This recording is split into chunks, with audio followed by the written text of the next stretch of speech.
欢迎来到明星新闻 MKN Star News 频道，请订阅频道，所以大家不要错过当天最热门的新闻。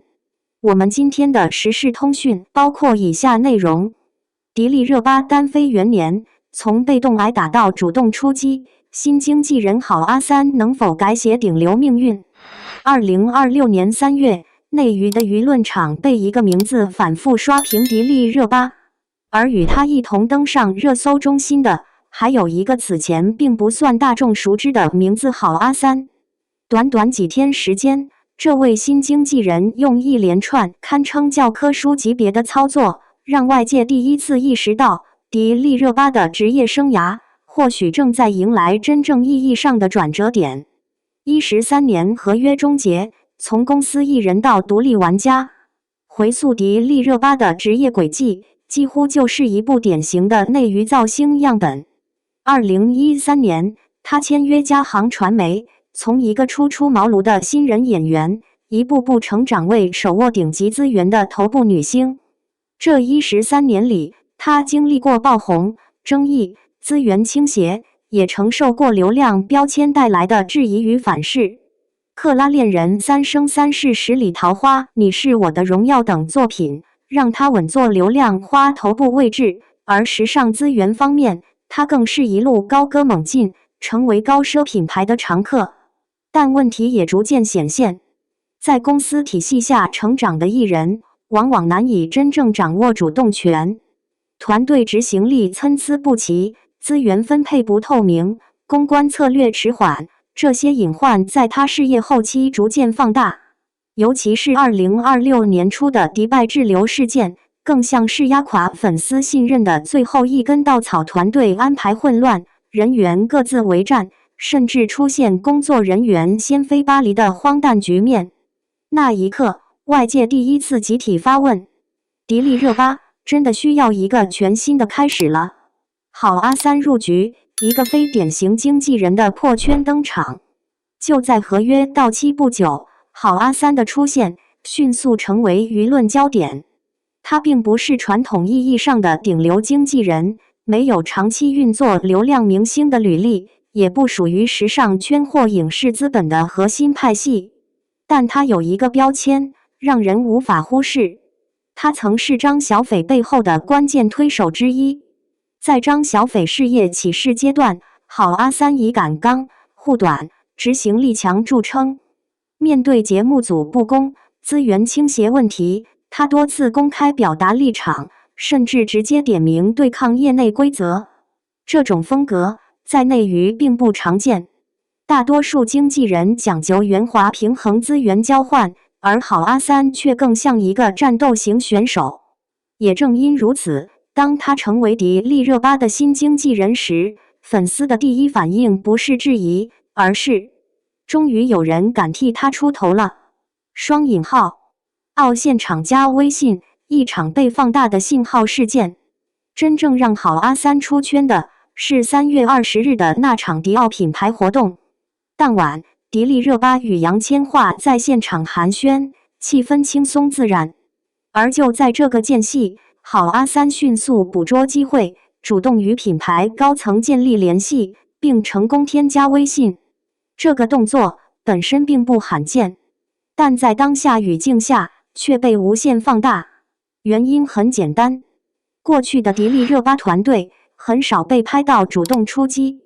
网友评论一针见血：这不是社交，这是资源捕猎。他眼里真的有活，终于看到一个会帮艺人抢资源的经纪人了。双引号在娱乐行业，资源从来不是等来的，而是谈来的、换来的、抢来的。而郝阿三这一个动作，释放出一个极其明确的信号：迪丽热巴的团队从被动接受转向主动争夺，从后勤翻车到全流程控场，团队质变的开始。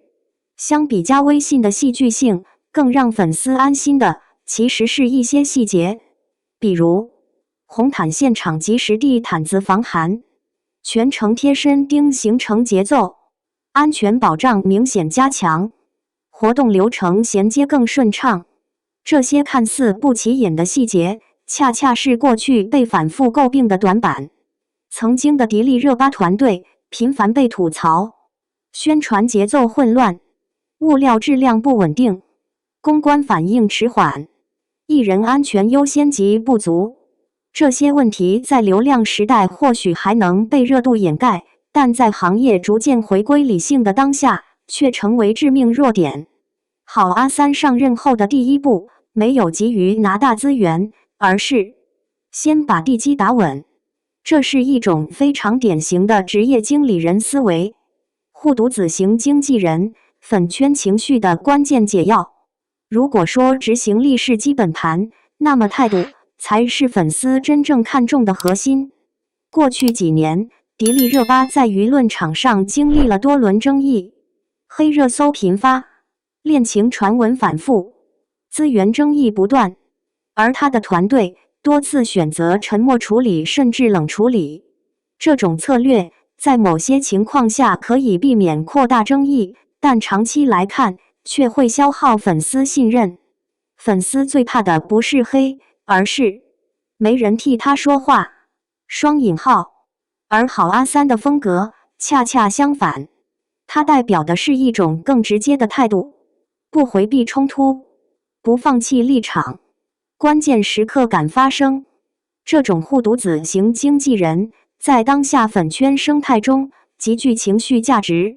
对粉丝来说，这不仅是职业能力的问题，更是一种被重视的信号。隐忧仍在，跨赛道能力的真实考验。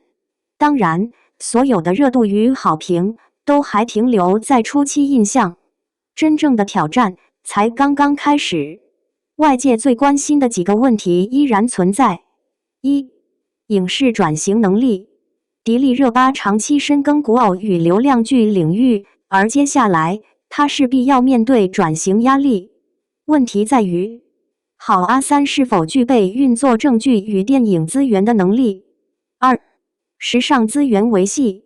目前，迪丽热巴拥有多个高奢合作，这是一条极其成熟但也极其脆弱的资源链。一旦团队运作不当，很容易出现断层。三、行业人脉结构。娱乐圈的资源本质上是关系网络。好阿三是否拥有足够的横向资源整合能力，仍需时间验证。白日提灯，新团队的第一次大考。就在舆论发酵之际，迪丽热巴的新剧《白日提灯》即将上线。这部剧被视为她单飞后的第一张成绩单。从目前释放的信息来看，造型数量高达27套，风格主打东方鬼艳美学，视觉呈现明显升级。粉丝普遍评价，审美终于回来了。双引号。但问题是，审美提升是否能转化为口碑与播放数据？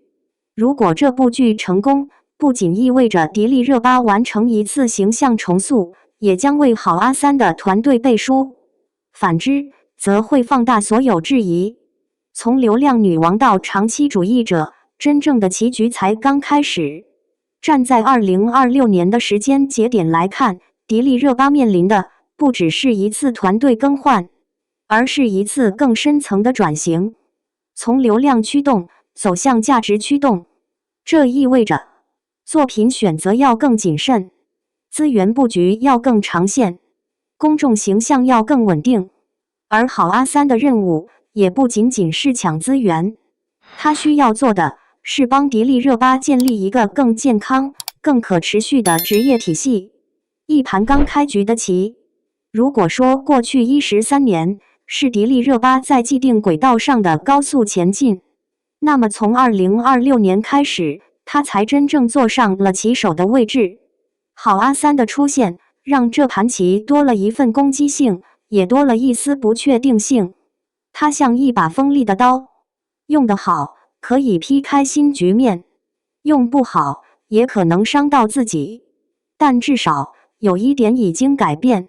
迪丽热巴不再只是被动应对规则的人，而开始尝试制定规则。这或许才是这场换经纪人风波背后真正值得关注的意义。至于这盘棋最终走向何方，时间会给出答案。